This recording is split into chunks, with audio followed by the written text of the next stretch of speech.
చెప్పండి, మరణాత. ప్రార్థన చేసుకుందాం. సర్వశక్తివంతుడా నీ స్తోత్రము. మరి ఒక మా ప్రభా విశ్రాంతి దిన కోడికలోనికి ఈ సంవత్సరము మా ప్రభా మమ్మల్ని నడిపించిన విధానాన్ని బట్టి నీకే ప్రణతులు వినుతులు మంగళహారతులు చెల్లించుకొనిచున్నాను పరమ తండ్రి. బోధకుడా, నిరంతర యాజకుడా, మెల్కీషెదెకు క్రమం చొప్పున యాజకత్వంలో మమ్మల్ని కనపరచండి. మాట్లాడున్నది నేను చెప్పిన వాడా నన్ను మరుగుపరిచి మీరు మాట్లాడండి. కొడుక ఆరంభం నుంచి చివరి వరకు నాయన మీ నుండి మమ్మల్ని దీవించండి.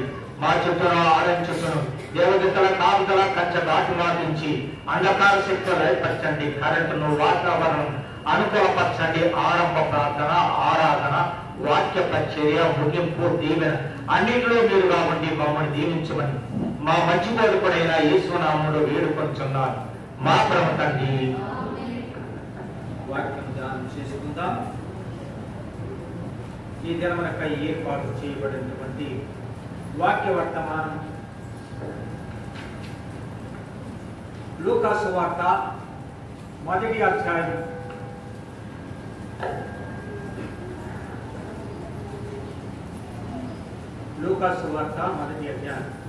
59వ వచనం చదవండి.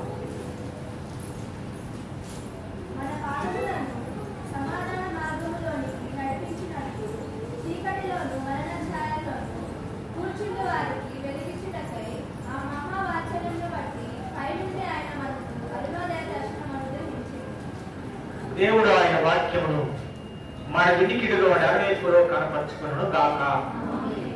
మరియు దైవాజ్ఞలున్న పరిశుద్ధ శాస్త్రము చూసి మరియు చూరేప వల్లు స్మరియు చూచుడు నగరు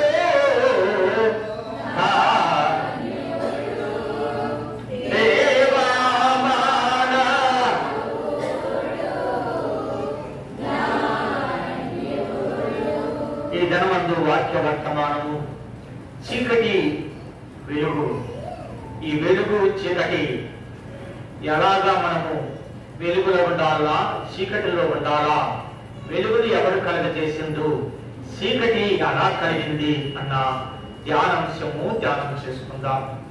వాక్య వర్తమానంలోకి వెళ్ళినప్పుడు ఈ ధనమందు యోహాను తండ్రి అయిన బాప్తిసం ఇచ్చే యోహాను తండ్రి అయిన జకరియా గారు ఈ మాట రాస్తూ, మరణఛాయలో కూర్చుండు వారు వెలిగించుటకై ఆ మహావాత్సల్యమును బట్టి పైనుండి ఆయన మనకు అరుణోదయ దర్శనము అనుగ్రహించను అని ఈ బాప్తిస్మం ఇచ్చుచున్న యోహాను గారి యొక్క తండ్రి అయిన జకరియా గారు ఈ మాట చెప్పినాడు. ఏంటి అంటే, మరి చీకటిలో ఉన్న వారికి మరి మహాఉత్సవము సంతోషము కలగ చేయడానికి అరుణోదయ దర్శనము అనుగ్రహించాలని ఇక్కడ ప్రభుని గురించి యోహాను గారు తెలియపరచారు. అది యేసుక్రీస్తు దేవుడై ఉండి లోకములకు వెలిగించడానికి ఈ లోకానికి వచ్చినాడు. దేవుడు అంతకుముందు ఆదికాండ గ్రంథం అందరి 1వ అధ్యాయం 3వ వచనం నుంచి 5వ వచనం మనం ధ్యానం చేసినట్టయితే, మరి దేవుని సృష్టిని కలగజేసినప్పుడు మొట్టమొదటిగా దేవుడు వెలుగు కలుగునుగాక అని చెప్పాడు. ఇది ఆదికాండ గ్రంథము 1వ అధ్యాయము 3వ వచనము 5వ వచనం 3వ వచనం చదువు. వెలుగు కలుగునుగాక అన్నప్పుడు వెలుగే ఉన్నది కానీ సూర్యుడు చంద్రుడు లేవు. అది గమనించండి. ఇప్పుడు వెలుగు కలుగునుగాక అని కానీ వెలుగున్నది. ఆ తర్వాత సూర్య చంద్రాదులను కలుగజేసింది. అయితే ఈ వెలుగును బట్టి మరి ఈ ఆదికాండ గ్రంథంలో దేవుడు సృష్టిని కలుగజేసినప్పుడు మొదటి దినమందు దేవుడు వెలుగు కమ్మని పలకగా వెలుగు కలిగను. అది మంచిదైనట్లు దేవుడు చూశాను. ఇలాగే మంచిదైనట్లు దేవుడు చూసినాడు. దైవ లక్షణములు కలిగిన విశ్వాసులు కూడా ఇది మంచిదైనట్లు గమనించినారు. ఏంటి అంటే, వెలుగు మంచిదైనట్టు. నూతన సంవత్సర యాదిలాంచి ధర్మమయున్నయి దయా ధర్మమయున్నయి దయాదాత్రిలోన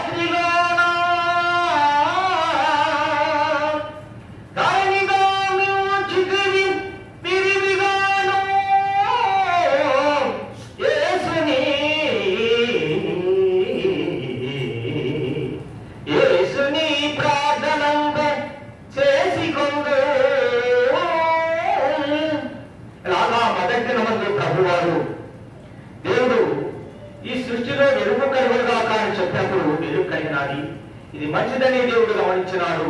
అలాగే దైవరక్షణ కలిగిన విశ్వాసులు కూడా ఇది మంచిదని గమనించినారు.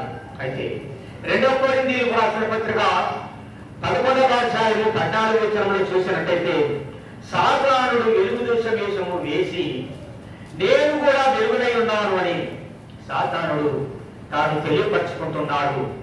అయితే దేవుడు వెలుగును కలగజేసినాడు. ఈ చీకటి అనబడుతున్న ఈ సాతానుడు వెలుగు వేషం వేసుకున్న తర్వాత ఈ వెలుగు నేను కూడా వెలుగై ఉన్నాను అని చెప్పబడిన మాట ఇక్కడ పౌలు గారు తెలియపరుస్తున్నారు.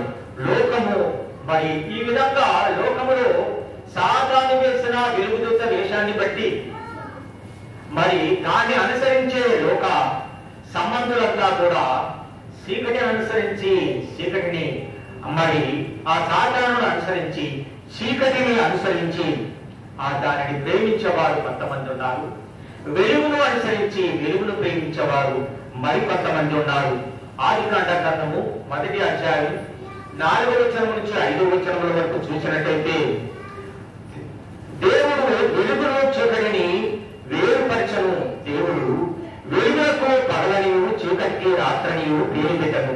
ఆనాటి నుంచి అంతము వరకు కూడా ఆ చీకటి ఆ వెలుగు భూమి మీద ఉండాలి. దేవుడు ఏం చూసినారు అంటే, మరి రాత్రిని వెలుగును పగలనియు పేరు పెట్టిండు, రాత్రికి చీకటిని పేరు పెట్టిండు. పగటికి మరి వెలుగుకేమో పగలు, రాత్రికి చీకటిని పేరు పెట్టాడు. ఇది ఎంతవరకు ఉండాలి అంటే, ఈ లోకం ఉన్నంత వరకు కూడా ఈ వెలుగు ఈ పగలు ఉండాలి. అయితే దేవుడు కలుగజేసిన వెలుగు అది కూడా ఉండాలి. అయితే ఇప్పుడు వెలుగును కలుగజేసినాడు, అది ఎంతవరకు ఉంటుందంటే మరి ఇక్కడ ఈ లోకం ఉన్నంత వరకు కూడా ఆ వెలుగు ఉంటుంది. కీర్తనల గ్రంథము 19వ అధ్యాయము 2వ వచనం చదివినట్టయితే, పగటికి పగలు వచ్చేచున్నది, రాత్రికి రాత్రి జ్ఞానం తెలుపుచున్నది. వాటికి భాష లేదు, మాట లేదు, వాటి స్వరము వినగలదు, వాటి పదము భూమి అందంతటా వ్యాపించున్నది. లోక దిగంతముల వరకు వాటి ప్రకటనలు బయలుపరుచున్నవి. ప్రతి మనిషి జీవితంలో అతడు పుట్టిన మొదలుకొని తన జీవిత కాలం అంతా ప్రతి జనము మనం చెప్పినట్టుగా పగటికి పగలు బోధించుతున్నది. ఇది బోధించడానికి నోరు లేదు, అయితే మానవులకు బోధిస్తుంది ఇది పగలని. ఆ రాత్రి కూడా నోరు లేదు, ఇది రాత్రి బోధిస్తుంది మనిషికి. కనుక పగటికి పగలు బోధిస్తుంది, రాత్రికి రాత్రి కూడా బోధిస్తుంది. ఏమని? నేను పగలు పగటి వాడమోచు నిష్ఫలపు క్రియలు గ్రహించు, యుగ యుగములు జీవించు, పరిగెలయుని దిగులు విడుతవునమ్మాకమునా, శ్రీయేసు కర్తను సేవ చేయుటకు మేలును, శ్రీయేసు కర్తను. ఇక్కడ చెప్పినట్టుగా మన జీవిత కాలం అంతా ముగిసిన తర్వాత మనము ముగించినప్పుడు ఈ భూమి మీద ఉండము. జీవిత కాలం వరకే భూమి మీద ఉంటాము.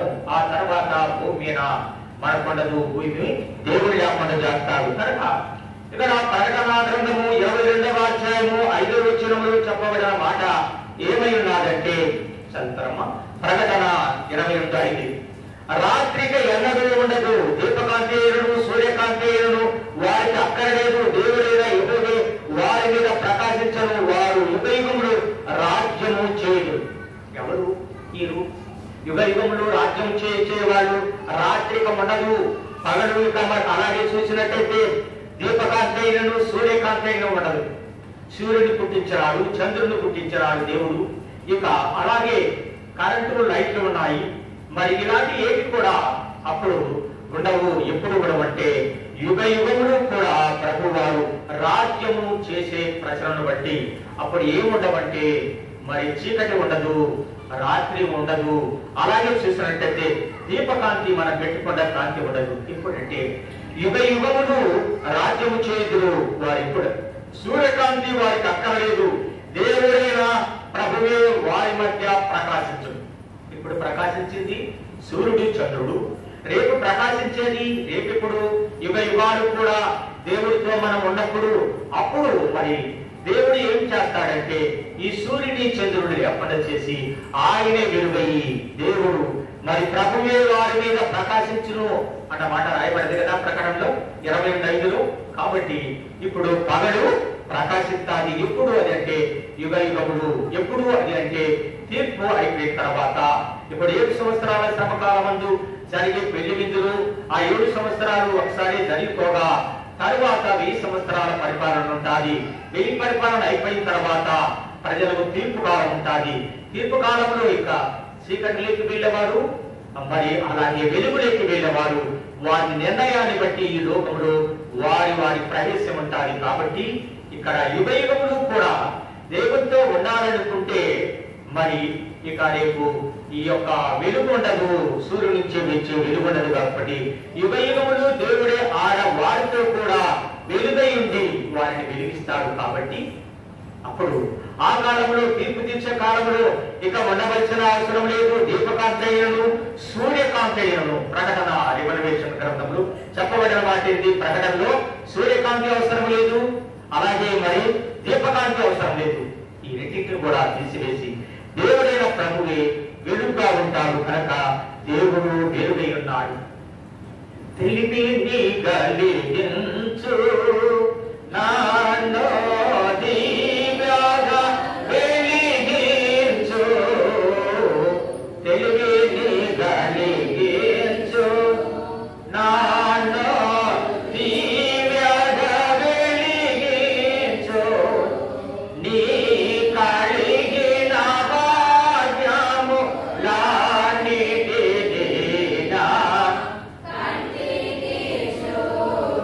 తెలివి కలిగి మరి ఇక్కడ ఈ లోకంలో వెళగాలి. కాబట్టి ఇక్కడ ప్రభువారే మరి దేవుడు భక్తులతో మానవు చేసిన ప్రతి బోధ కూడా వెలుగు గురించి మనకు వెలుగు చెబుతున్నది, అలాగే చీకటి కూడా చెబుతున్నది. మాట లేకుండా దానికి మరి ఏమీ లేకుండా కూడా ఇది బోధిస్తుంది మానవుడికి. మాట కలిగిన జ్ఞానము కలిగిన వాడికి ఈ వెలుగు చీకటి బోధ చేసే దేవుడు వెలుగై ఉన్నాడు. యోహాను పత్రిక మొదటి యోహాను పత్రిక 1వ అధ్యాయము 5వ వచనంలో చూసినట్టయితే యేసు ప్రభు యొక్క 12 మంది శిష్యులు అంటున్నారు, యోహాను అనబడుచున్నాడు అంటున్నారు.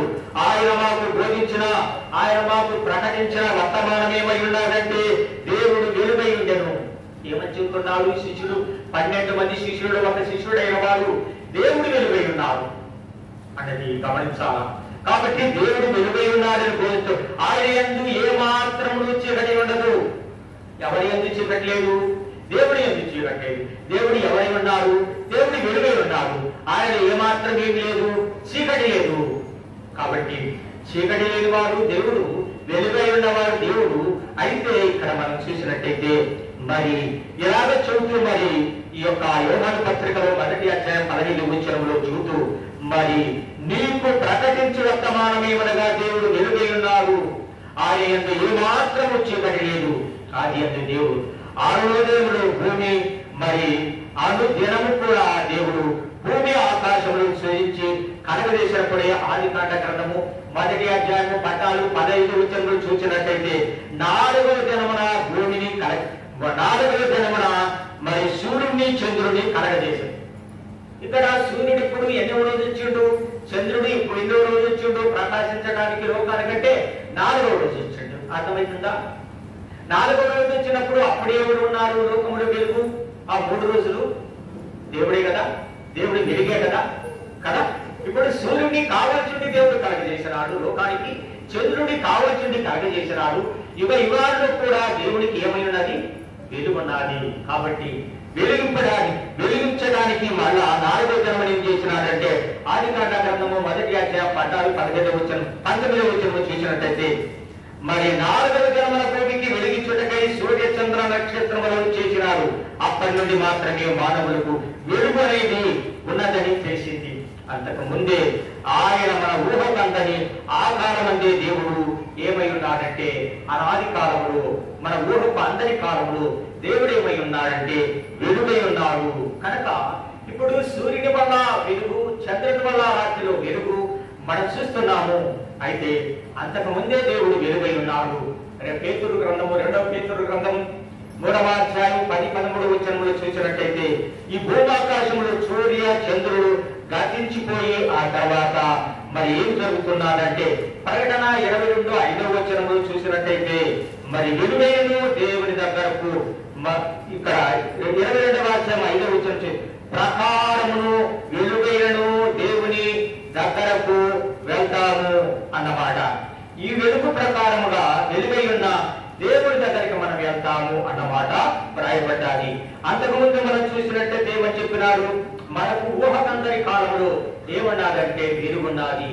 పౌలు గారు చెప్తూ 2 కొరింథీయులకు రాసిన పత్రిక 3వ అధ్యాయం 10వ నుంచి 13వ చూసినట్టయితే ఏం చెప్పబడ్డాదంటే మరి ఈ సూర్యుడు చంద్రుడు అన్నది మరి ఈ యొక్క పంచభూతములు వికృతమైన వేంద్రముతో లయమైపోవును. ఇప్పుడు సూర్యుడు ఆయన 4వ జన్మల కలిగజేసిన సూర్యుడు చంద్రుడు ఏమైపోతాడంటే పేతురు గారికి రాస్తూ పౌలు గారు రాస్తున్నాడు 2వ పత్రిక రాస్తూ అప్పుడు సూర్య చంద్రుడు మరి ఏమైపోతాడంటే పంచభూతములు వికృతమైన వేంద్రముతో లయమైపోతాది. ఇక తీర్పు తీర్చేస్తాడు భూమికి. ఇక సూర్యుడితో చంద్రుడితో వెలుగు అవసరం లేదు కాబట్టి ఈ వెలుగు అవసరం లేని దాన్ని ఏం చేస్తున్నాడంటే వికృతమైన వేంద్రముతో పంచభూతములు అంటే భూమి, ఆకాశము, నీరు, గాలి, వెలుతురు ఈ పంచభూతములు కూడా వికృతమైన వేంద్రముతో లయమైపోతాది. దాన్ని ఉంచడు నీతి సూర్యుడైన యేసు ప్రభు వారు ఉంటాడు కాబట్టి ఆయనే మరి ఆరాధించాల.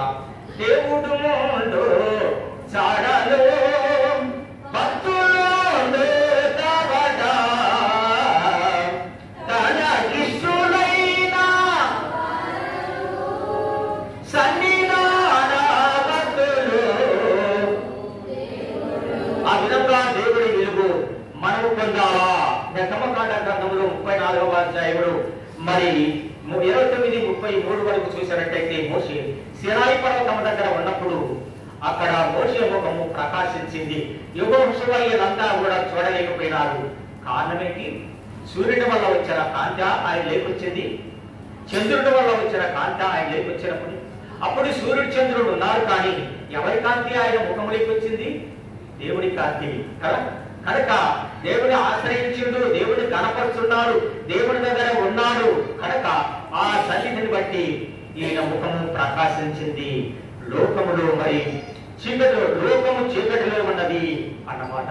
2వ అంశంగా మనం ధ్యానం చేసినట్టయితే ఆదికాండ గ్రంథము 3వ అధ్యాయం 23వ మనం చూసినట్టయితే ఆది తల్లిదండ్రులైన ఆదాము అవరు దేవుని ఆజ్ఞకు అతిక్రమించి తోటల నుంచి వెళ్ళగొట్టబడినప్పుడు అప్పుడు వారిలో పాపము చీకటి వచ్చినది.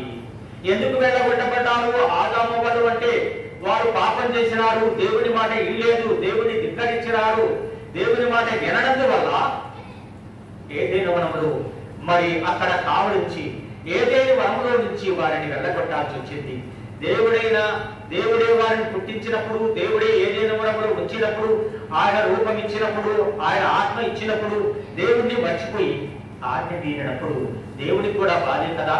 అందుకోసము మరి ఏం చేసినారంటే మరి చీకటిలో నివసించువారు అది పాపపు చీకటిలో నివసించం. ఇప్పుడు ఆదామవులకి ఏమొచ్చినది అంటే దేవుని వెలుగులో ఉన్నారు కానీ దేవుడు వారితో ఉన్నారు కానీ ఆ వెలుగును గమనించలేక గ్రహించలేక మోసం చేసిన ఈ చీకటి వారిని పాపంలో పడవేసింది కనుక ఇప్పుడు వారు దేనిలో ఉన్నారంటే పాపపు చీకటిలో ఉన్నారని రోమీయులకు రాస్తూ అపొస్తలుడైన పౌలు గారు 3వ అధ్యాయం 27వ చెబుతున్నాడు. మరి అందరికీ ప్రాప్తించను. ఏమి ప్రాప్తించింది? ఆదాము అవ్వలో ఉన్న చీకటి ఈ పాపము ఆ సంతానానికి ప్రాప్తించింది.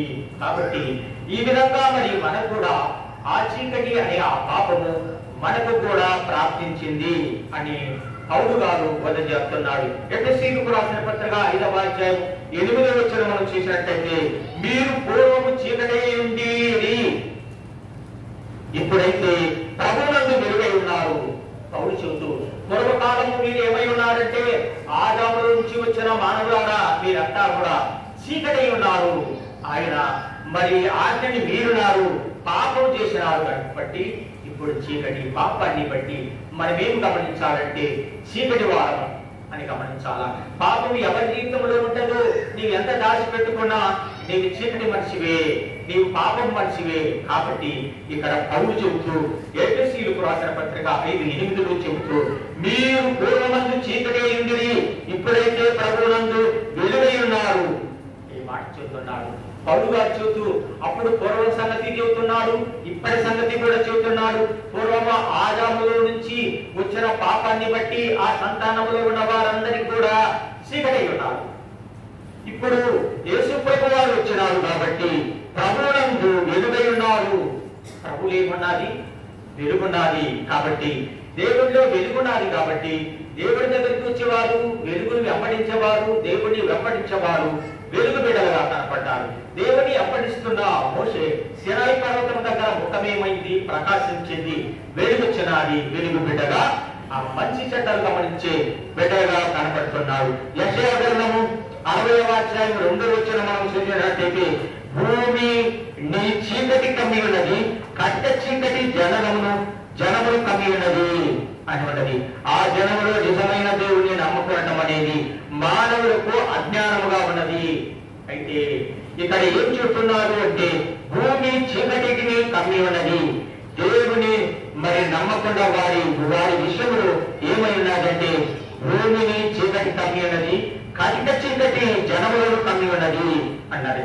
ఈ జనములు నిజమైన దేవుని నమ్ముకోలేక రకరకాలుగా ఆతృతపడు చీకట్లో ఉంటే బాగుంటుంది, ఈ వెలుగులోకి వచ్చినట్టే కష్టము, ఆయన దేవుడైతే కావచ్చు, కానీ దేవుడిని వదిలిపెట్టి ఆ చీకటిని ప్రేమిస్తే మనకు కావలసినంత వస్తాయి. ఈ నటన, ఈ పాపపు జీవితము జీవించే వారి విషయంలో మరి దేవుని నమ్ముకొనకుండా చీకటిలో మరి ఖండింపబడిన వారు చాలా మంది ఉన్నారు కనుక అందుకే ఈ చీకటిలో ఉన్నవారు యెషయా గ్రంథము 5వ అధ్యాయము 20వ వచనములో మనం చదివినట్లయితే మరి కీడు మేలనియు మేలు కీడనియు చెప్పుకొని, కీడు మేలని చెప్పుకుంటుందంట, మేలేవి కీడని చెప్పుకుంటుందంట. ఇది చీకటి వెలుగని చెప్పుకుంటారా? వెలుగును చీకటని చెప్పుకుంటారా? అయితే ఇక్కడ ఏమంటున్నాడంటే ప్రవక్త 5వ అధ్యాయం 20వ వచనములో యెషయా గ్రంథములు మరి కీడు మేలనియు మేలు కీడనియు చెప్పుకొని చీకటి వెలుగనియు వెలుగు చీకటినియు చెప్పుకొనుచున్నారు. అటువంటి వారికి శ్రమ. ఎలాంటి శ్రమ వస్తుంది? రేపు భవిష్యత్తులో రాబోయే శ్రమల గురించి ప్రవక్త అయిన యెషయా గారు చెబుతున్నాడు. ఏమంటున్నాడంటే కీడు మేలు. ఎక్కడన్నా కీడు మేలుగా ఉంటుందా? ఈ ప్రజలకు కీడు మేలుగా ఉంటుంది. అలాగే చెప్తే మేలు ఎలా ఉన్నది అంటే ఇది మేలు, దీన్ని అనుసరించాలా అనే మరి అనుభవము, ఆ జ్ఞానము రావలసిన వారికి ఏమన్నాడంటే మేలు కీడుగా ఉండదంట. అంటే దేవుని నామము ఈ లోకానికి వచ్చిన తర్వాత ఇది మేలుకరముగా కనపడ్డా కూడా అబ్బా చేయకపోతే కష్టమే, మా చదువులు కష్టము, మా ఉద్యోగం కష్టము, మా బ్రతుకు కష్టము, మా రకరకాలమైన ఈ యొక్క జాతుల్లో కూడా జనజాతిగా మేము కనపడతామని చెప్పి మేలును కీడనుకుంటున్నారండి. ఇలాంటి వారికి వీళ్ళు చెప్పుకొని చీకటి వెలుగనియు వెలుగు చీకటిని ఎంచుకుంటున్నారు. అటువంటి వారికి శ్రమ. వెలుగును చీకటి అంటున్నారు, చీకటిని వెలుగు అనుకుంటున్నారు కదా. ముందుగానే దేవుడు లోకాన్ని వెలుగు కలిగజేసను, దేవుడు వెలుగై ఉన్నాడు అని చెప్పబడిన మాట అంతా కూడా మరి వీరి అంతరంగంలోకి అది పనిచేయలేదు. కాబట్టి ఇక్కడ 4వ దినమున యేసుక్రీస్తు ప్రభు 12 మంది శిష్యులతో 12 యోహాను చెప్పిన మాట ఏమై ఉన్నదంటే, మాకు బోధించిన మాట ఏమై ఉన్నదంటే మరి ఈ వర్తమాన ఆలయంలో చీకటి ఏమాత్రం లేదు అని చెప్పబడి దేవుడు వెలుగై ఉన్నారు, ఆయన నందు చీకటి ఏమాత్రం లేదు. ఇప్పుడు ఎవరు? దేవుడు వెలుగై ఉన్నాడు, ఆయన చీకటి ఉన్నదా? చీకటి లేదు. ఇప్పుడు ఈ ప్రజలు ఏమనుకుంటున్నారని ఈ ప్రవక్త చెబుతున్నారు. యెషయా గ్రంథము 60వ అధ్యాయం 55వ అధ్యాయం 20వ వచనంలో చూసినట్లయితే కీడు మేలు అని ఎంచుకుంటున్నారట. ఇది ఎంచుకోవలసిన మాటేనా? మేలు క్రీడని ఎంచుకుంటున్నారు. ఇది ఎంచుకోవలసిన మాటేనా? వెలుగని మరి వెలుగు చీకటిని ఎంచుకుంటున్నారు, మరి చీకటి వెలుగని ఎంచుకుంటారు. ఎందుకు ఈ విధంగా భావం మారిపోయింది? ఎందుకు ఈ విధంగా ఉద్దేశం మారిపోయింది? వెలుగుని ఎవరైనా చీకటి అనుకుంటారా అంటే వెలుగెవరని చెప్పినారు ఇక్కడ ప్రవక్త అయిన మరి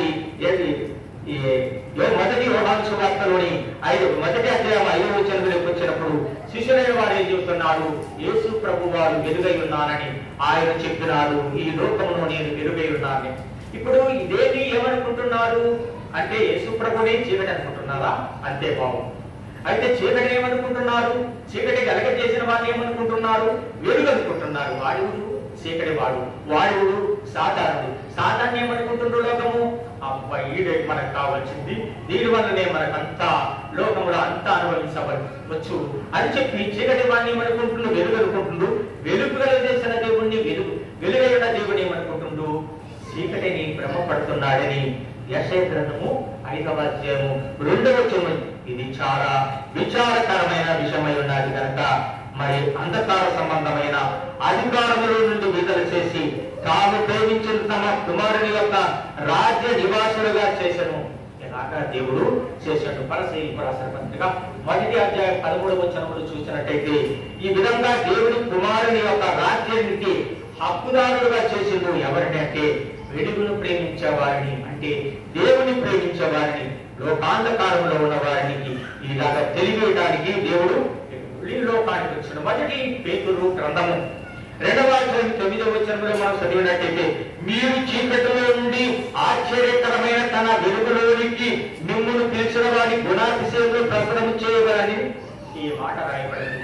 ఎవరు పిలిచినారు మరి అంటే మీరు చీకటిలో ఉన్నారు కనుక మరి చీకటిలో నుండి ఆశ్చర్యకరమైన వెలుగులోనికి మిమ్మును పిలిచిన వారి గుణాతిశయము.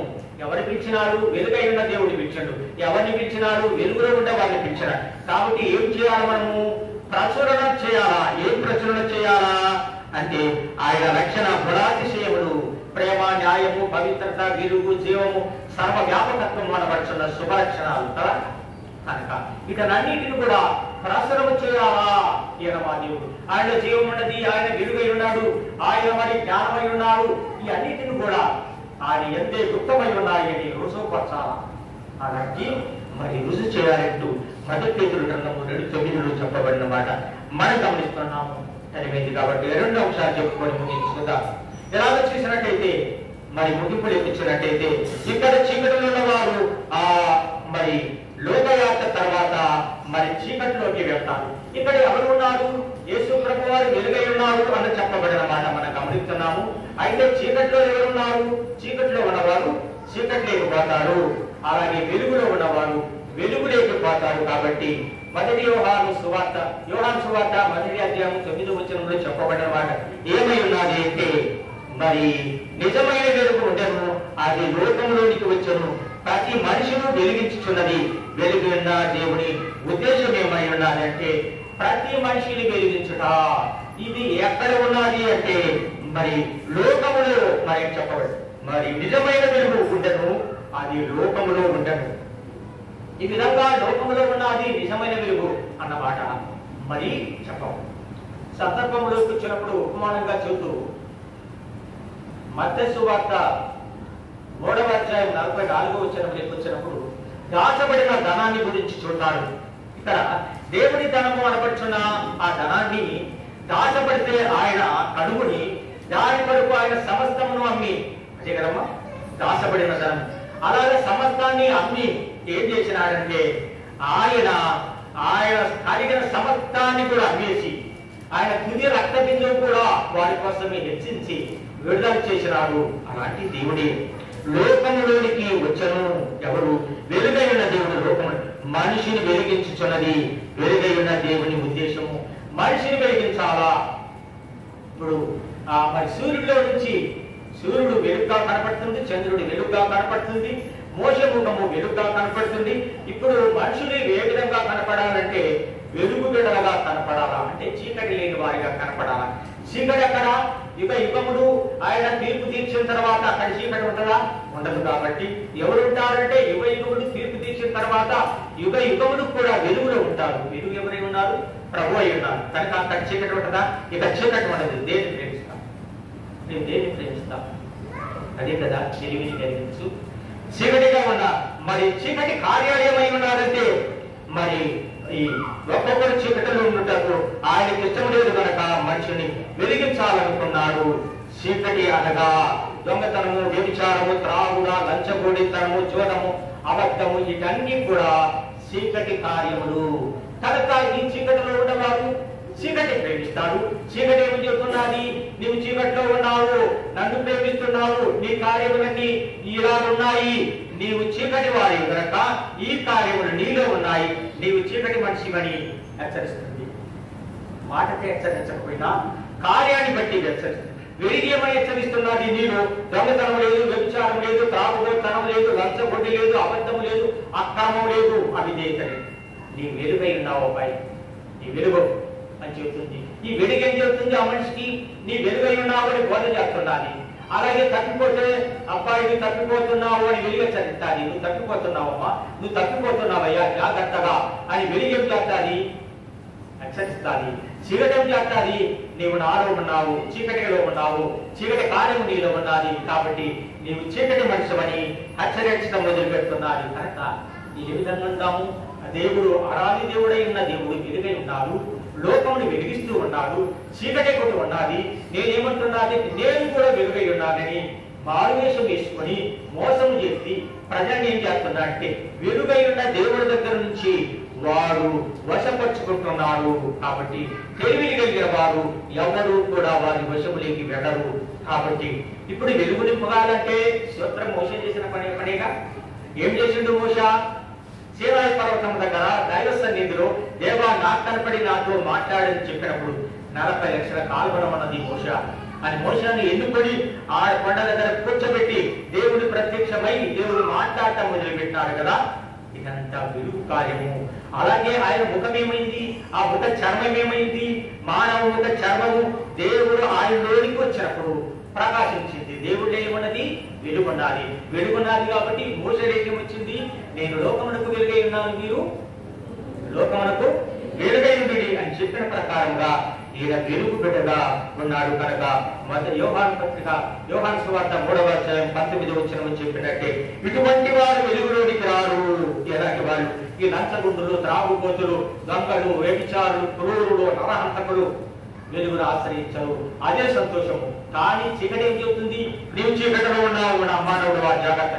వెలుగేం చెబుతున్నావు? నీవు వెలుగులో ఉన్నావు, నువ్వు కాపాడుకున్నావు, నువ్వు భద్రంగా ఉన్నావు అని బుద్ధి చెప్పు. చీకటి పోతాడా? వాడు పోయినా చవితరి హెచ్చరిస్తాది, నువ్వు తప్పిపోతున్నావు, జాగ్రత్త. కాబట్టి అది మనస్సాక్షి. మన దైవజనుడు చేసి చెప్పిన మనస్సాక్షి అనే పుస్తకం చదవండి. ఆ మనస్సాక్షి గర్దిస్తాది, ఆ పరామర్శ చేసుకో అని చెబుతున్నాడు. కాబట్టి ఇటు చెప్పబడినట్టు మరి వెలుగులోనికి వచ్చినట్టు మరి వెళ్లకుండా చీకటి క్రియలు ఉన్నట్టయితే చీకటిలోనికి వెళ్తాము. దాన్ని తప్పించుకొని కొత్త సంవత్సరంలో వెలుగు కార్యములకి రావడానికి ప్రయత్నించండి. వెలుగైన ప్రభు ఈ లోకములకు మరి వచ్చటలోనే ముఖ్య ఉద్దేశం ఏమై ఉన్నదంటే వెలుగైన ప్రభు లోకానికి ఈ లోకంలో బాలయేసుగా వచ్చినాడు, మా యేసైన పేరుతో వచ్చినాడు, ఆయన 33 సంవత్సరాలు ఉన్నాడు. దానికి కారణం ఏమని చెబుతున్నాడంటే యెషయా గ్రంథము 42వ అధ్యాయము 6-7 వచనములు చూసినట్టయితే గుడ్డివారి కన్నులు తెరవబట్టుకును, మరి బంధింపబడిన వారిని చెరలో నుండి వెలుపలికి తెచ్చుటకును ఆయన వెలుగుగా వచ్చి ఉన్నాడు. ఎవరి వీరు అని యెషయా ప్రవక్త చెబుతున్నారంటే 42వ అధ్యాయము 6-7 వచనములు చెబుతున్న వచనం ఏమంటే చూడగా గుడ్డివారి కన్నులు తెరచుటకు, బంధింపబడిన వారి శరలో నుండి వెలుపలికి తెచ్చుటకు ఆయన వెలుగుగా వచ్చి ఉన్నాడు. ఎవరు వెలుగుగా వచ్చిన్నాడు ఈ లోకానికి? అనాదిలో ఉన్న దేవుడే కదా. అనాదిలో ఉన్న దేవుడు ఏమన్నది? వెలుగున్నది కదా. వెలుగున్న దేవుడు ఇప్పుడు ఆడికి వచ్చిండు, ఆదికి వచ్చాడు కదా. ఆయన ప్రవక్త దేవుడా? కొంతమంది మాటల ప్రకారం ప్రవక్త ఆయన దేవుడు కాదు అంటున్నాడు. దేవుడు దేవుడై ఉన్నాడు. ఇప్పుడు ఇప్పుడు ఏదో కూడా చెప్ప తగ్గుతే కానీ అప్పుడు విద్యార్థులు అప్పుడు దాకల్లా మరి దానికి రాదు. కాబట్టి ఇప్పుడు అనాది దేవుడే ఇప్పుడు యాడికి వచ్చినాడు? శరలో నుండి వెళ్ళి వెలుపలికి తెచ్చడము ఆయన వెలుగుగా వచ్చి ఉన్నాడు. భూలోకానికి వెలుగు ఇవ్వడానికి వచ్చినాడు. మీరు వెలుగుగా ప్రవర్తించాలా, వెలుగులోకి రావాలా, మీ జీవితం అంతా వెలుగులో ఉండాలా, చీకటిని దూరపరచుకోవాలా. ఆ చీకటి ఏం చేసినది అంటే పాపాన్ని తెచ్చింది ఆదామవ్వడకు. కాబట్టి ఆదామవ్వడు పాపంలో పడిపోయినారు, అంటే వారు పాపంలో పడ్డారు, వారి సంతానం కూడా పాపంలో పడ్డాదని ఎరిగి దేవాది దేవుడు దేవలోకములో నుంచి ఆ సింహాసనం వదిలిపెట్టి భూమికి వచ్చి నరుడుగా పేరు పుట్టి యేసుక్రీస్తు అనే పేరుతో ఏం చేసినాడంటే ఆయన మానవత్వం లేకొచ్చినాడు. ప్రతి మనిషి యొక్క పాపాన్ని క్షమించడానికి వస్తూ దేవుడు వారిని విడిచిపెట్టగా అంటాడు. మరి వెలిగించడానికి వచ్చాను ఆయన వెలుగుగా వచ్చి ఉన్నాడు. ఇలాగా లోకానికి వచ్చి ఉన్నాడు కనుక చీకటిలో ఉన్నవారు ఈ లోకయాత్ర ముగించిన తర్వాత చీకటిలోకి వెళ్తారు. చీకటిలో ఉంటావా? సాతాను తెచ్చిన పాపము నీవు కూడా అంటించుకొని వెలుగుగా వచ్చిన దేవుని యొక్క వెలుగుకు దూరంగా ఉండి ప్రేమ, న్యాయము, పవిత్రత, వెలుగు, సర్వ వ్యాపకమడుచున్న ఆ దివ్య లక్షణాలు పొందకుండా వ్యతిరేకంగా ఉంటావా? ఆదాము అవ్వల వలె. అయితే ఆదాము అవ్వల సంతానమును పరిశుద్ధులుగా చేయడానికి దేవుడు ఈ లోకానికి వచ్చాడంటూ 42 యెషయా గ్రంథము 6-7 వచనములు చెప్పు. గుడ్డివారి కన్నులు తెరుచుటకు, బంధింపబడిన వారిని సరసాలలో నుండి వెలుపలికి తెప్పించటకు ఆయన వెలుగుగా వచ్చి ఉన్నాడు. ఈ సంవత్సర కాలంలో ఎవరు చూస్తున్నాడు? నీ కుటుంబాన్ని, నా కుటుంబాన్ని, ఈ సంఘాన్ని, ఈ గ్రామాన్ని, ఈ దేశాన్ని, ప్రపంచానికి వెలిగివ్వడానికి వచ్చినాడు. వెలుగు బిడ్డల యొక్క ప్రత్యేకత యుగ యుగములు దేవుని దగ్గర ఉంటారు, తరతరములు దేవుని దగ్గరే ఉంటారు. ఇక చీకటిలోకి రారు. కనుక వెలుగులో ఉండడానికి ఇష్టపడతావా? చీకటిలో ఉండడానికి ఇష్టపడతావా? సమయం ఏమైనా ఉండదా? ఇంకా 1 సంవత్సరం, 2 సంవత్సరాలు ఉండగలడానికి లేదు. కాబట్టి 2 పేతురు గ్రంథము 2వ అధ్యాయం 4వ వచనం చూస్తూ దేవదూతలు పాపం చేసినప్పుడు వారిని శిక్షించినాడు దేవుడు, గోడని పెట్టలేదు. అదే కీర్తన గ్రంథము 49వ అధ్యాయం 14వ వచనం చూసిన వారు పాతాళములో మందగా కూర్చబడుదురు, మరణము వారికి కాపాడే ఉండును.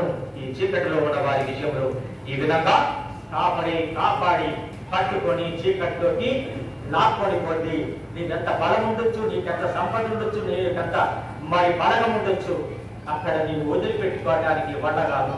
కాబట్టి ఇక్కడనే నీ జీవితము వెలుగుగా మార్చబడటానికి ప్రయత్నించు. మరి ఇక్కడ చీకటిలో ఉన్నావా? చివర చనిపోయిన తర్వాత చీకటిలోనికి వెళ్తావు. ఇక్కడ వెలుగుగా ఉన్నావా? వెలుగును ఆశ్రయిస్తున్నావా? వెలుగు పనులు చేస్తున్నావా? ఇక్కడైనా కదా దేవుడు ఇచ్చిన. ఇక్కడైనా వెలుగు పనులు చేసినట్టయితే వెలుగులో ఉంటావు, చీకటిలో ఉంటావు. చీకటిలో పని చేసినట్టయితే చీకటిలో ఉంటావు, యుగయుగాల్లో ఉంటావు, తరతరాలు ఉంటావు. అక్కడ అగ్ని ఆడదు, పురుగు సాగుదు. అక్కడ గబ్బగేము లేకుంటే చీకటి, కటిక చీకటి కదా.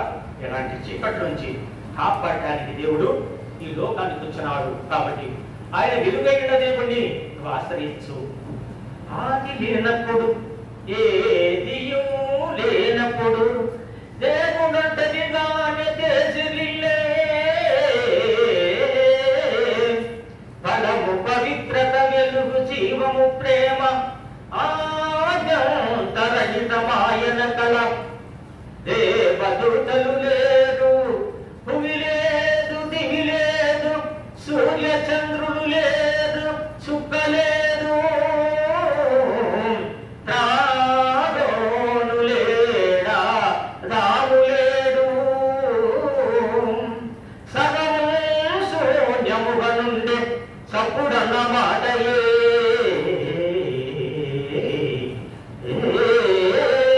లేదు. ఊహలోనికి రాగల ఒకటి అయినను లేదు, దీనినే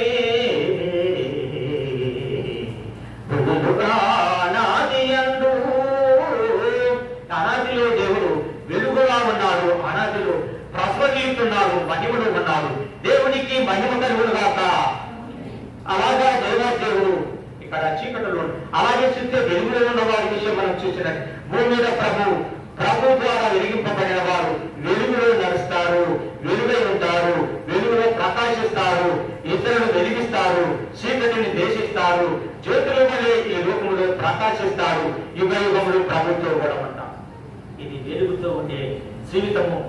రెప్పపాటు కాలంలో గొడవ మీద ఉన్న నీటిపై ఉన్న గొడవ లాంటి ఈ కాలంలో ఏం సంపాదించుకోవాలని ఆశ?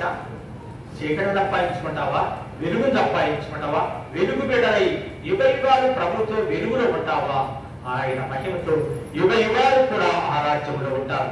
దానికి కీర్తన గ్రంథము 19వ అధ్యాయం 2వ వచనం నుంచి 4వ వచనం వరకు చేసి పగలు రాత్రి ద్వారము చెప్పబోయే బోధలు ఇవి.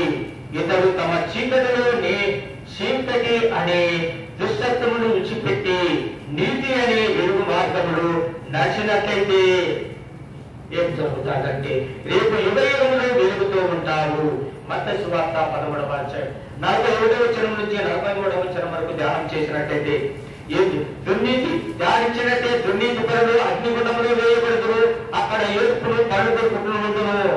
అప్పుడు నీతిమంతులు తమ తండ్రి రాజ్యములు సూర్యుడి వలె తేజరి. ఇది తేడా ఏంటి? చీకటి వల్ల ఎంత డిఫరెన్స్ ఉంది, చాలా డిఫరెన్స్ ఉంది కదా. మరి ఇలాగా వెలుగు బిడ్డలకు ఇంకా చీకటి బిడ్డలకు ఎంత తేడా అంటే చాలా తేడా, చాలా డిఫరెన్స్ కనపడుతుంది. కాబట్టి ఈ తేడా అక్కడ వారికి ఏం ఏర్పడుతున్నది అంటున్నాడు, అగ్నిలో వేయబడుతురు. మరి ఇక్కడ మరి దుర్నీతి పరువు అగ్నిగుండములో వేయబడుతురు. అక్కడ ఏడుపును. ఎన్నాళ్ళు ఆడవాలా? అక్కడ ఏడుపును. ఎన్నాళ్ళు ఆడవాళ్ళ? ఎన్నాళ్ళు ఏడితే తరుగుతా? ఏడ్చి ఏడ్చి ఏడ్చాల్సిందే కానీ ఏడవకుండా ఉండడానికి లేదు. ఏడుపు రాకుంటే ఈ ఏడ్చినట్టు ఉంటుంది అన్నమాట. ఏడ్చినట్టు ఆ జాతర, ఆ చీకటి. కాబట్టి అలా చేస్తే పళ్ళు పొరుగుదయ్యు ఉండును. ఏడుకోవటి అంటే పట్ట పట్ట పళ్ళు. అక్కడ పళ్ళు కూడా ఉంటాయా? ఉంటాయే. మరి ఏడుకుంటుందా? ఏడుకుంటుంది. శరీరాన్ని బాధ కలుగుతాయి కదా కదా. ఇక్కడ ఈ మరి పరలోక రాజ్యం వెళ్ళే వారికి మహిమ శరీరం ఉంటుంది, ఏడుకుండదు, పళ్ళు పొరుగుట ఉండదు, మహిమలో ఉంటుంది, చీకటి ఉండదు. అక్కడికి ఇక్కడికి చాలా తేడా ఉండాలి. ఇప్పుడైనా నూతన సంవత్సర కాలంలో మనసు మార్చుకొని వెలుగెవరు, ఎవరు వెలుగు అనేది గమనించుకో. మరి పళ్ళు పొరుగుట ఉండరు. అప్పుడు నీతివంతుడు తమ తండ్రి రాజ్యంలో సూర్యుని వలె తేజరిల్లుతారు. నీతివంతులు ఎవరు? తెలివి కలిగిన వారు. నీతివంతులు ఎవరు? దుర్నీతికి మరి సాంగత్యం చేయకుండా పాపానికి దూరంగా ఉంటూ వెలుగై ఉన్న దేవుని ఆశ్రయించి వెలుగులోకి వెళ్ళే వాళ్ళంతా కూడా ఇక్కడ కష్టపడతారు. కానీ అక్రమం, అవిధేయత, దుర్మార్గంలో ఉండనే ఉండవు, ప్రాణమైన వదిలిపెడతారు. కాబట్టి యెషయా చూస్తూ 60వ అధ్యాయం 19వ వచనం నుంచి 20వ వచనంలో చూసినట్టయితే లోకములో వెలుగులో నడిచే వారిని గురించి చెప్పగా ఆయన బోధించిన మాట ఏంటంటే, ఇక మీదట పగలు సూర్యుడి ప్రకాశము నీకు వెలుగుగా ఉండదు. ఏంటి? ఇప్పుడు సూర్యుడు లేదు, చంద్రుడు లేదు, ఆ ప్రకాశం ఉండదు, దాన్ని తీసేస్తారు. ఆ మాట చెబుతూ ఇవ్వడు. ఇక మీదట పగలు సూర్యుడి ప్రకాశము నీకు వెలుగుగా ఉండదు, నీకు వెలిగించుటకై చంద్రుడు ఇక నువ్వు ప్రకాశింపడు. ఈ రెంటిని ఏం చేస్తాడు? పంచభూతములు వికృతమైన వ్యర్థముతో లయమైపోతాయి, ఇక ఉండదు. తీర్పు దినమందు వాటిని పక్కకు తీసేస్తాడు, ఈ భూమిని కూడా పక్కకు తీస్తాడు. క్రొత్త ఆకాశము క్రొత్త భూమిని కలగజేస్తాడు. క్రొత్త ఆకాశము క్రొత్త భూమిలో ఉపదంతల వాళ్ళు ఉంటారు. రక్షిత మోక్షంలో శ్రమలో సిద్ధపడ్డ వాళ్ళు రక్షిత మోక్షంలో ఉంటారు. ఇక్కడ సిద్ధపడ్డవు పెళ్లి కుమార్తె, నువ్వు ఎలా ఉంటా? నీకు వెలిగించుటకై చంద్రుడు ఇతను ప్రకాశింపడు, యెహోవా నీకు నిత్యము వెలుగై ఉండును, నీ దేవుడు నీకు భూషణముగా ఉండును, నీ సూర్యుడి కను అస్తమింపడు. ఈ సూర్యుడెవడు? నీతి సూర్యుడు కదా. ఇక అస్తమించడు, కుంకడు, కుంక ప్రసక్తే లేదు. నీ జీవితం అంతా వెలిగి ఏం కావాలా అని గమనించండి. దాన్ని చెవులు మరి ఇక్కడ వెలుగులో ఉండేవారు యుగములు కూడా దేవుని రాజ్యములో ఉంటారు. నూతన సంవత్సరంలోకి వచ్చిన విశ్వాసి నూతన సంవత్సరంలో సంస్కారం చేసుకోవడానికి వచ్చినాం. ప్రభు శరీరక్తాన్ని తీసుకోవడానికి వచ్చినాం. వెలిగేంటి? దేవుడు. వెలిగేంటి? లోకానికి వచ్చిన ప్రభు వెలుగై ఉంది, లోకానికి వచ్చినాడు. చీకటిలో ఉన్న వారిని వెలిగించడానికి వచ్చినాడు.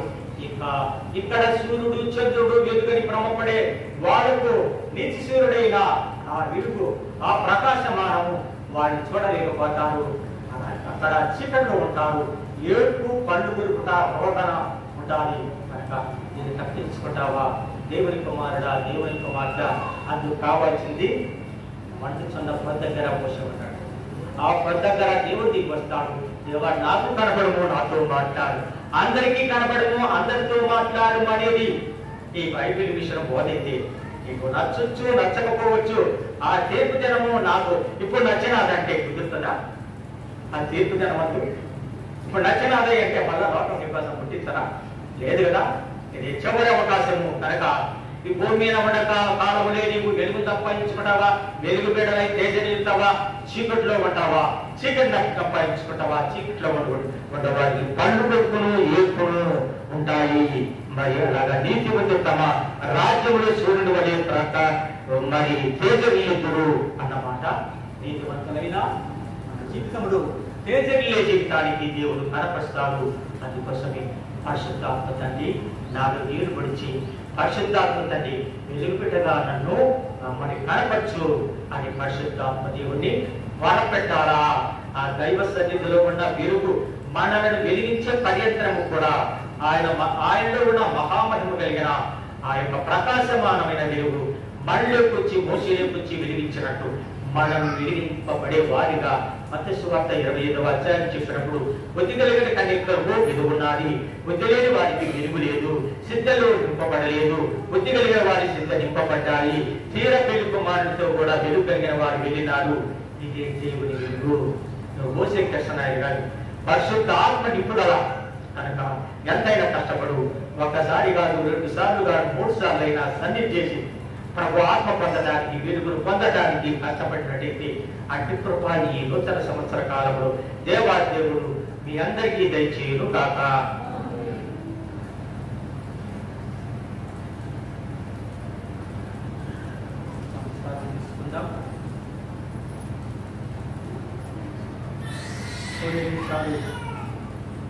కళ్ళు మూసుకోండి, చేసి నిలబడి